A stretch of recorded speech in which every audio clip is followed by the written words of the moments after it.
तुम मुझ पर गुस्सा हो, मैं जानता हूँ बैरन। अली, मैं तुम पर गुस्सा क्यों होंगी? क्योंकि हॉस्पिटल में जो हमारे दरमियान बातचीत हुई उसके बाद कल मेरा सोना के साथ यहाँ आना ठीक नहीं लगा मुझे। क्यों ठीक नहीं लगा तुम्हें सोना के साथ यहाँ आना? वो लड़की तुम्हारी जिंदगी का हिस्सा है। अगर इस बात पर गुस्सा करूंगी तो बेवकूफ कहलाऊंगी, समझे? बैरन देखो, मैं थक चुका हूं इससे कि हम दोनों एक दूसरे को इग्नोर करें। क्योंकि हॉस्पिटल में जो हम दोनों के दरमियान बात हुई, मैं उससे पीछे नहीं हटूंगा। और वैसे भी सोना और मेरे रिश्ते के बारे में भी तुम्हारी वजह से ही तो मशहूर हुआ है। यानी तुम्हारी वजह से सब घर वालों को उसके बारे में पता चला और फिर हर कोई ये सोचने लगा कि हम दोनों सीरियस हैं। क्या मतलब? तुम उसके बारे में सीरियस नहीं हो क्या? यानी ये जो कुछ भी है मेरे और उसके बीच, ये कोई मायने नहीं रखता।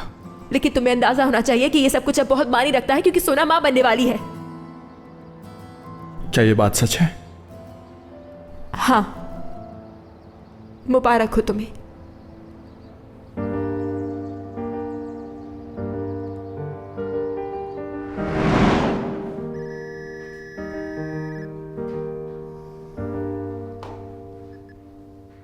जी कहें।